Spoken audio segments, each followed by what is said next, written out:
You're listening to Simon Scriver's amazingly ultimate fundraising superstar podcast, talking all things fundraising, charities, nonprofits, and more.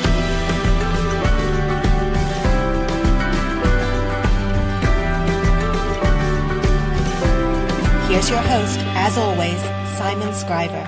Welcome back to yet another charity podcast. And there are lots of charity podcasts out there, aren't there? But you only listen to maybe one or two, don't you? There's only a couple of really, really good ones. And I'm fortunate today to have a guest with me. It is my nemesis, my podcast enemy, Beth Crackles. Hello, Beth. How are you? Hello, I'm very well, thank you. Yeah, I'm happy to be a nemesis. Are you? Finally, you've made it to the nemesis stage? Yeah. I think the charity sector needs a good spat. Like we should have a Twitter spat, That's a good idea. Swift and whoever she fights with. I don't know. That's good promo for this podcast, actually. That's yeah, you could Photoshop our faces into Taylor Swift or something. Okay, yeah, I think we're onto something here. Yeah. We have a weird thing because I think you are my nemesis, but I'm also a fan of your podcast. And I think I know, and so I have to balance my insults and abuse with the compliments because you do some really good stuff. I like it. Thank you. So Beth, anyone who perhaps doesn't listen to your podcast or doesn't know you in your other shapes and forms as a fundraiser, who are you? Oh my goodness, that's a big question. Who am I? So I'm Beth Crackles. I am freelance funding consultant. I'm based in the north of England after 10 years working in that London. And so I do the career history stuff. But it's really whatever floats your boat. I mean, what's making you happy these days? You like fundraising. But is your main driver the podcast? Is your main driver blogging? Because you do all these things. You spoke at the same conference as me the other day, so you're a big speaker. Right. I wouldn't say I'm a big speaker because, No? As I've already mentioned, I'm quite nervous about speaking on this podcast, which has the potential to be edited.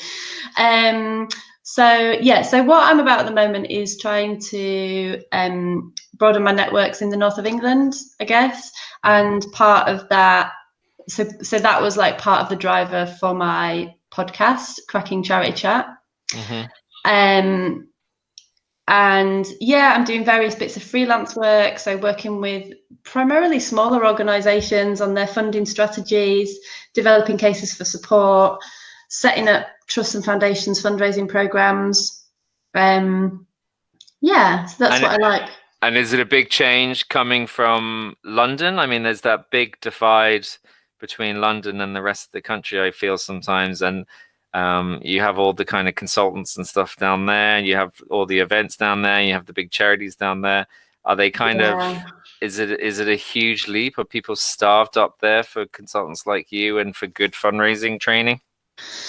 I certainly feel almost isolated, I guess, in terms of how I felt when I was living and working in London, because you can go out every night of the week if you really wanted to a different sort of charity networking event, and they're sort of few and far between up here. So there's some good ones like the Leeds Charity Social and IOF Yorkshire do various bits and bobs, which are great.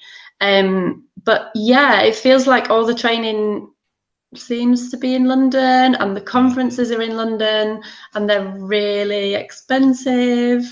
So I kind of have to pick which ones I can, but basically which ones I can afford to do in terms of money and in terms of time.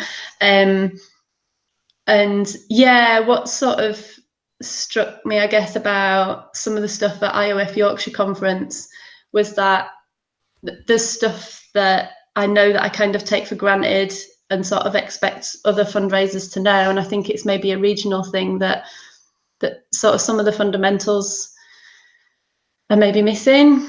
Yeah, I mean, I think probably at the regional ones, you have smaller organizations who, I mean, I met a lot of people at that conference who weren't full-time fundraisers, or they certainly weren't corporate fundraisers and community fundraisers.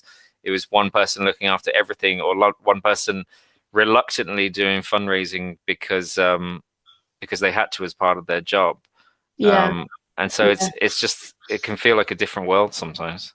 Yeah, and I think coming from smaller charities or where fundraising is part of like the job of running the charity, then people sort of say they have a lot of experience of fundraising, but it tends to be a lot of application-based stuff.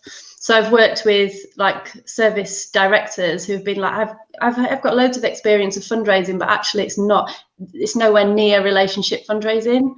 So that's kind of quite interesting in previous roles, like working on that cultural shift, which is really hard. I mean, isn't like fundraising as a profession? I mean, this is already turning into a bit of a ranty podcast, which I think is what we were hoping for. Is just me and you. We're here for the next 8 hours ranting about stuff. But fundraising is that profession where everyone has experience in it. Like everyone thinks they know a lot about it.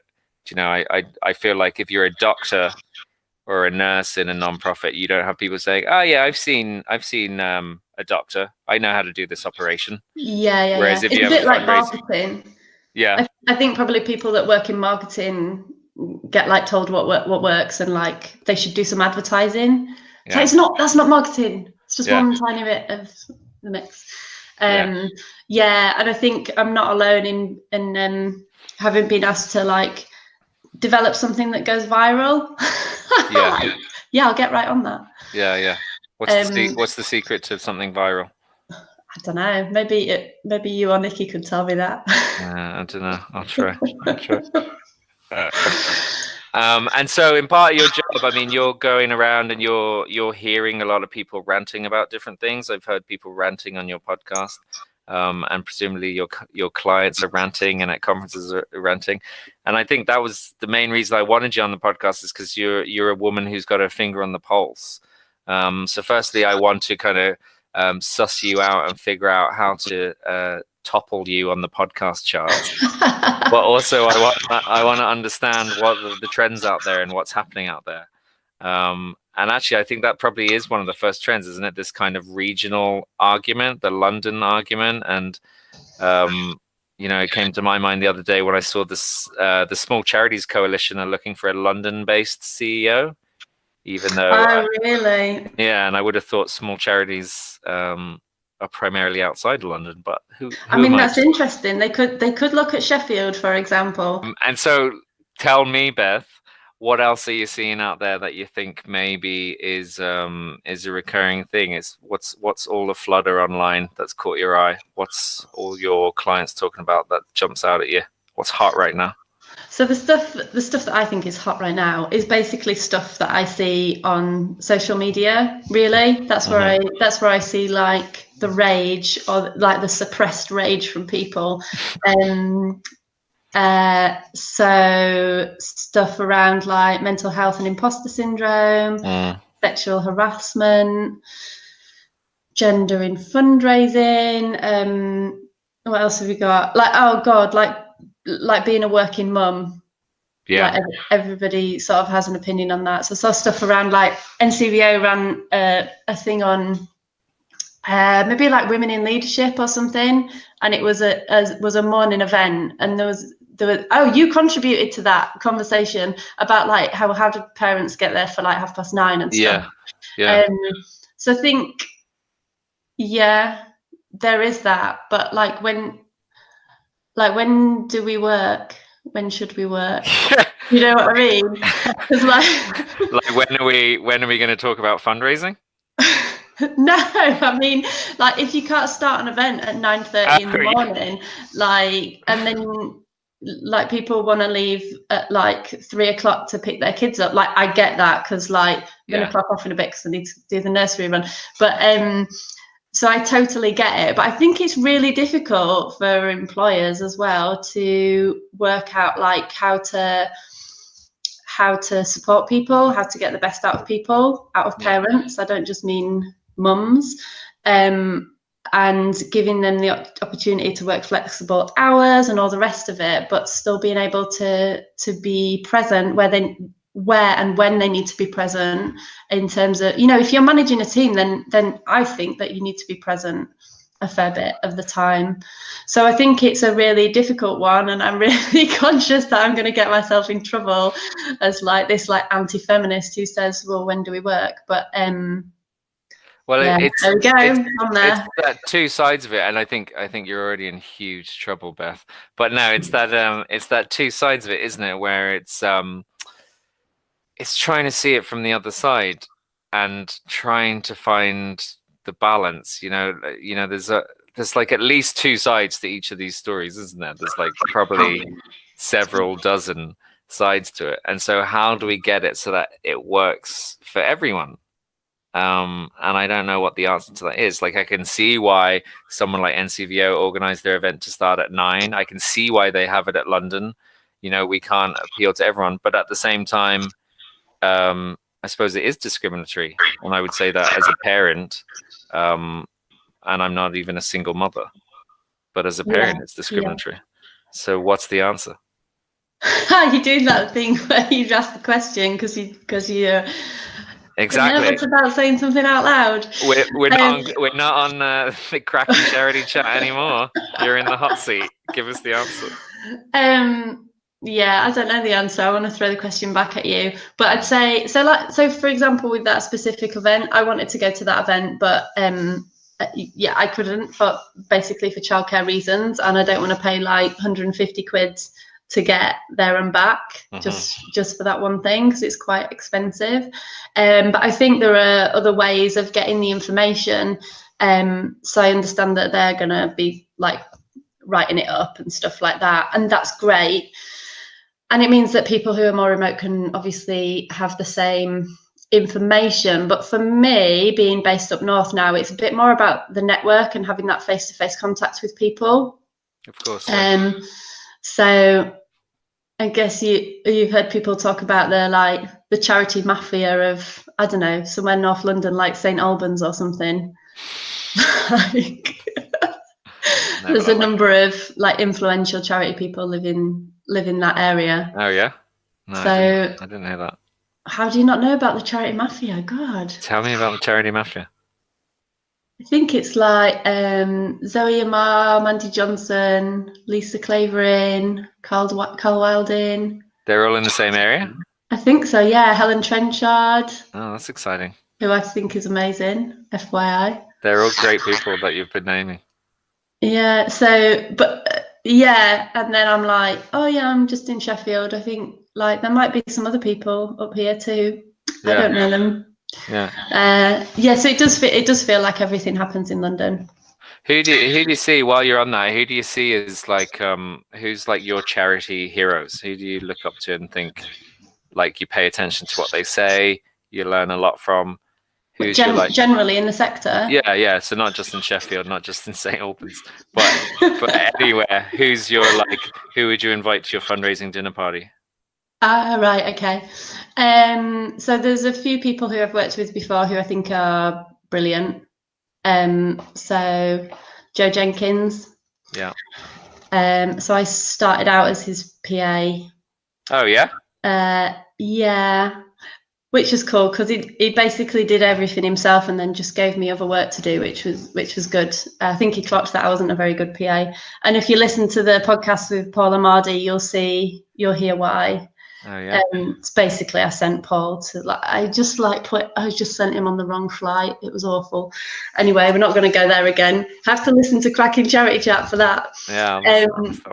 But yeah, so Paul Amardi and Joe are both brilliant. And who else do I look at in the sector? Kate Collins, amazing. Yeah. Kate Lee, amazing. I love their like chat between each other on Twitter. Yeah. It's just because it feels like genuine, like you see stuff on Twitter and it's like, oh my God, I love this person. They're so amazing. And you're just like, oh, behave. But with them, it's like, it's genuine and you can see that. And it's fun as well. Nikki Bell for like community stuff. Definitely keep an eye on her. So there's lots of stuff happening on Twitter, but so I have this thing where I'm like, God, I feel like I'm not reading enough. Mm-hmm. I feel like I'm not engaging online enough. I just feel like I'm in a bit of the back seat quite a bit of the time. And I was sort of speaking to somebody about this like massive insecurity of mine a few weeks ago. And she said, like, there's a whole part of the sector that exists that like not on Twitter. And Yeah. it's like, oh yeah, there is. Yeah, it's like fucking 98% of the sector is not on Twitter. Yeah. So there's like these few dominant people, and not necessarily the people that I've just mentioned, that you feel like you're like, oh, I need to up my game, but actually that's not what. And it's taken me a bit to realize like that's not what I'm about. So, like I don't really have an aspiration to be a conference speaker necessarily. Like it'd be nice to do the odd bit, but it's not like that just takes me way out of my comfort zone. Yeah. Do you know what I mean? That's not what I aspire to do. So and there's such a lot about personal brand at the moment, isn't there? And I think that so here I am, I'm ranting. Are you ready? Yeah, I'm loving it. So one of the things that that frustrates me in the world in general, as well as like within the sector, is that people like say and do things that I feel are just about their personal brand, as opposed to genuinely moving an issue forward. Oh yeah. Or supporting an issue.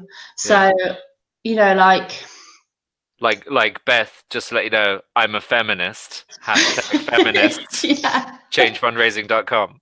Yeah, exactly. Yeah. So I'm gonna use like my personal Facebook friends as an example of this, rather than like charity people, because I don't want my career to end.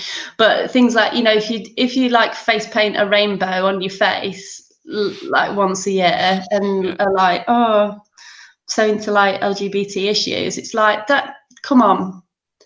Like, if you're going to say that, you need to up your game a bit.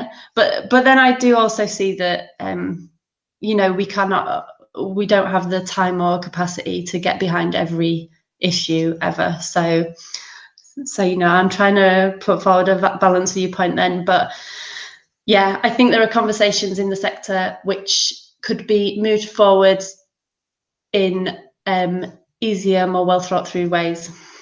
Well, there's a lot of talk, isn't there? Like it just feels like we're just I feel like this is the theme of everything you've been saying, is that we're just talking about everything as opposed to doing it sometimes. And it's like sometimes I'm conscious on my podcast or at conferences or wherever, or blogs, that actually very few of them are about fundraising anymore. Like the fundraising blogs are all about other issues which affect us as a sector, like diversity and like mental health and imposter syndrome, like you've said. But actually, at what stage are we learning about fundraising and trying to be better fundraisers? Yeah. I don't know the answer to that. No. Should I do my little imposter syndrome rant? Tell me. Should I try and go there? Please do. So mental health and imposter syndrome sort of really close to my heart, having struggled with imposter syndrome definitely. I think that's partly from coming from a PA role, where people are like, hang on, what's this girl doing? She was like taking notes, and now she's like saying that she understands strategy. So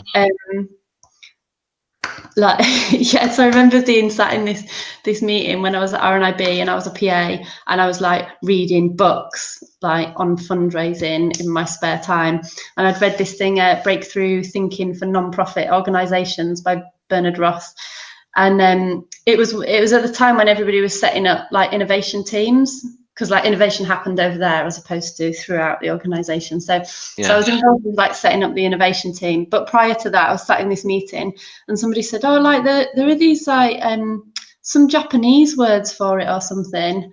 And this is embarrassing because I can't remember what they are, but I was like, oh yeah, it's this and this. And it's basically, one is like incremental and one's transformational change. Yeah. And everybody just like looked at me like, how do you know that? And I was like, I read this book. Like, you know what I mean? So I think going from that scenario where like I was not perceived as being a fundraiser to being then going into sort of more strategy and business planning and like the real geeky background stuff, which is what I love. I love the geeky background stuff. Was kind of difficult in some ways. So I totally get the imposter syndrome side of things, and mental health, like hugely important. So I had my own little problems with a bit of postnatal depression, which just like kind of crushing at the time. We'll just gloss over that.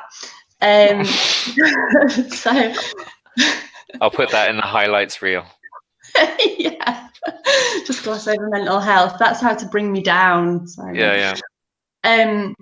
So these are real issues, and I totally get them from a personal and a professional perspective. But I think that the other thing that I've struggled with the charity sector is the lack of performance management, and the sort of double standards around performance management as well. You know, the kind of like, oh, well, you know what so-and-so's like kind of thing.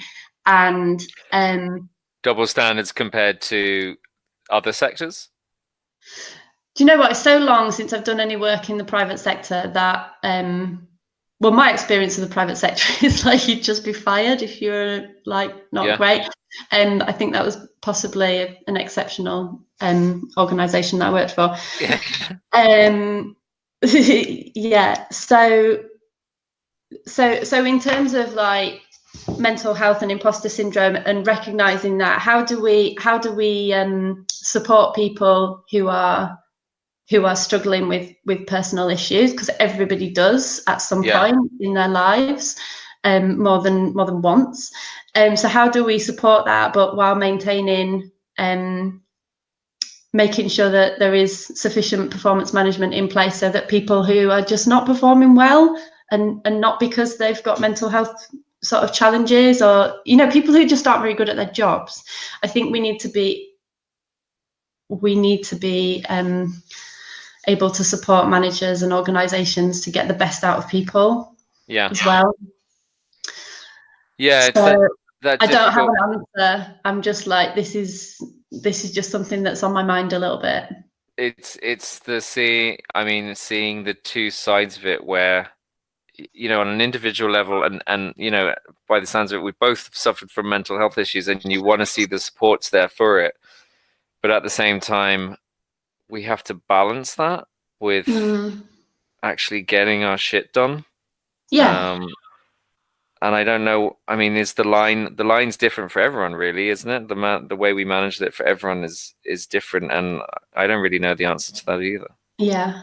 Does anyone have an answer to that? I don't. Is there an answer to it? Is that a solvable problem? I mean, I'm not sure it really is it? Are any of the problems you're bringing up solvable, Beth? I'll say I'm doing this thing, aren't I? I'm basically doing what I say that I'm frustrating, just not raise things and then just leave them and not bring any solution. I don't know. I think there are ways that, I think it's more about behaviour as managers to be able to build really strong relationships with people within teams, so that they're aware and people are comfortable talking about mental health with their manager, even if they don't want to, you know, write a blog post about it. I certainly don't want to write a blog post about it. So I think there are some of those softer skills that managers need and leaders need to be able to support people through things, but also to be able to ensure that they get the best out of the team and are able to, you know, seize opportunities in terms of fundraising as well. You know, we're in a really difficult climate, aren't we, at the moment? Nobody really knows where fundraising is going. So yeah. Well, that was going to be my next question, is where is fundraising going? I mean, really, like, in terms of all the problems we're talking about, maybe you and I aren't best situated to kind of tell us how we get there, but what does the future look like? You know, where do you think the sector is going to settle, or what do you think is an ideal scenario that we would be working in like 20 years? Is it going to look very different? Is the charity sector going to exist in this shape or form? Are we going to have solved any of these issues in terms of diversity and sexual harassment and mental health? Is our fundraising still going to be shit? It's not shit, is it? Some bits of it are. No. I think there are some sort of like, I don't know, like internally infrastructure-y things like sexual harassment and mental health stuff and diversity and equality and all of that. I think that's just part of that. I mean, that's not specific to the charity sector though, is it? It's like everywhere is sort of talking about this and trying to work out how to move things forward. So yeah, I'm sure that we will, though obviously I have none of the answers. But I think in terms of the future of fundraising, so I did actually speak at another conference recently, which was NCVO's annual conference in April, and Carl Wilding like threw me in sort of last minute to speak on the future of fundraising alongside some pretty amazing people. So like I was so nervous, it was ridiculous. Yeah, the imposter syndrome coming out. Yeah, so one of the people was Paul Amardi, who I used to be PA to. Could you think of anything more ridiculous? I could not think of anything more ridiculous. That's brilliant. Speaking alongside him. That's like a movie. Oh, you're right. Yeah. And Paul de Gregorio and Lisa Harwood. Great. So I was like, yeah. Great. So yeah, and the things that I sort of mentioned were about, I think that we're going to be talking about income as opposed to fundraising. So I think we need to be thinking about different ways in which we make income. So I sort of floated this notion that we'd be thinking a little bit more about products, which I think other people disagreed with, but I think it really needs to be considered as one potentially significant part of the income mix. So I think the two polls are very much about like mission needs to be at the center, which I absolutely completely agree with 100%. But I think when you start looking beyond the people who will engage with something because of the mission, and let's not forget that charities are no longer the only way that people can do good, right? But first of all, they get off and do it themselves, like we've seen through like the jungle in Calais and the Grenfell tragedy and things like that. People just do stuff themselves. They don't need a charity. They no longer trust them as they used to do. Where am I going with this? But yeah, to move beyond those people who will engage with the mission, you need to develop products, things, mechanisms that enable them to engage with your organization. So Mindful Monsters is a good example of that. What's Mindful Monsters? So it's basically, I think it's like a set of cards from Scope, and it's about developing mindfulness with your young child. So it's targeting basically young mums to help them sort of develop that resilience with their children. Okay. So it's enabled them to reach out to a new audience. Because it's an income generator for them, it's for people who are buying a product as opposed to motivated to just hand over money for something they can't necessarily see. Yeah, and I think then that's the beginning of a relationship with the organization, isn't it? So I think that, yeah, and the various other ways in which you can make money from like trading or whatever. Sure. You know, the sort of more sort of enterprisey side of things. So I think thinking of income as opposed to fundraising is the key thing. And I think we're going to see a shift in the way that organizations sort of work. So I think people talk a lot about this blurring of boundaries between private, public and third sector. And that's like all really interesting stuff. But if I think about this CVS that I've been working with, Kensington and Chelsea CVS, so it's the borough where the Grenfell tragedy was. Okay. And there are a number of issues, a number of challenges with the community there, where there's a lack of trust between residents and voluntary and community organisations and the local authority. So Kensington and Chelsea Social Council, the CVS, essentially, is looking at how do they get involved in direct community healing, community development kind of work. And they are not in any way going to be in competition with voluntary and community organisations in the borough. There's still going to be a huge capacity building element there, but they're seeing that there is a need for them to operate in a different way, to enable them to do that capacity building with those VCOs. Mm-hmm. So I think like that feels like, you know, sort of crossing a line, but to me in a really good way. So yeah. I think we'll maybe just see organisations operating in slightly different ways. Just adapting to, I suppose, the society we're in now. I mean, we live in a capitalist society. It's evolved a lot. Is it about charities trying to change and keep up with that? What, to become more like capitalist and private sector? I don't know. Do they? I mean, is there a place for a charity sector in the world, in a world like this? Well, yeah, I think so. Oh, good. Well, that's really... Yeah. Well, I thought I said no. That you really are trying to bring me down. Yeah, you'd have to rebrand. Rebrand your podcast. Yeah. And what's the future for you? What are you doing? You pushing your podcast out? You're trying to get some bigger and bigger guests? Are you still enjoying it? Yeah, I'm still enjoying it, but like, whereas you're like really relaxed about it and are just like, yeah, I'm just going to speak to these people and put it out, and it's great, and I love that approach. Like, as you've gathered from this, I'm a bit more like high stress. So yeah, and Mr. Crackles is a sound engineer, so I have to edit everything properly. So yeah, so it takes me a little bit longer, but I'm just doing it. I'm kind of doing it for fun as well as sort of broadening my networks as well. And I've actually learned loads from it too. Yeah. So yeah, so I'm going to continue with the podcast. Got some really interesting people lined up for that. Including James Joplin, who's director of Samaritans in Scotland. Oh, cool. Wow. And he's got a really interesting background in fundraising as well. So really looking forward to that. It's also like an excuse for a jaunt to Edinburgh without the children as well. Yeah, absolutely. It's technically work, Beth, isn't it? Yeah. Yeah. So I'm keeping on going with that. I'm looking at developing some fundraising training locally around the Sheffield, Yorkshire area, because I deliver training for NCVO, which I'll be doing next week. And so where's the best place for people to find you if they want to reach out to you? Where are you most active? Twitter at Beth Crackles.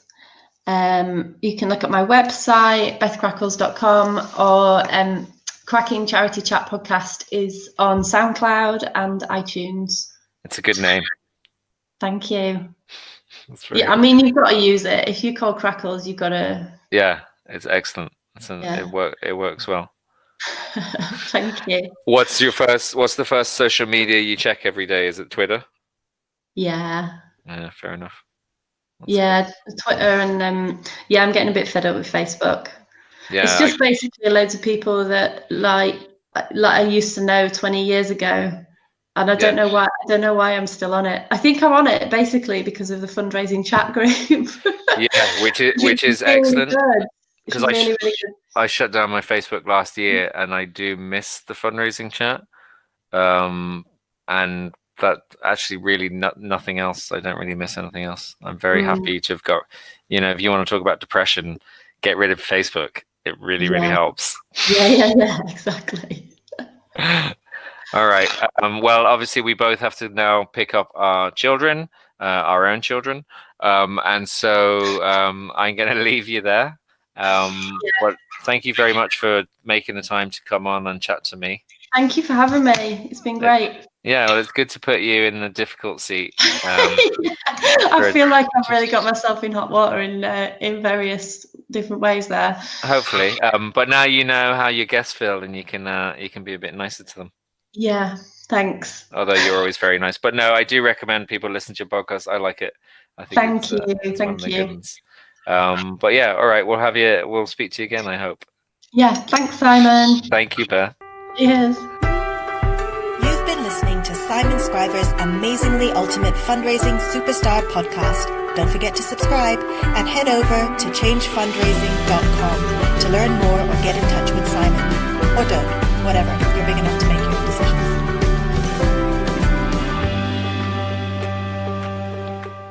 Hello, this is Morgan Freeman. For discounts on Simon's best-selling online fundraising courses, go to www.changefundraising.com/training and use coupon code podcast. Complete them in your own time, wherever you want. Get busy living or get busy buying.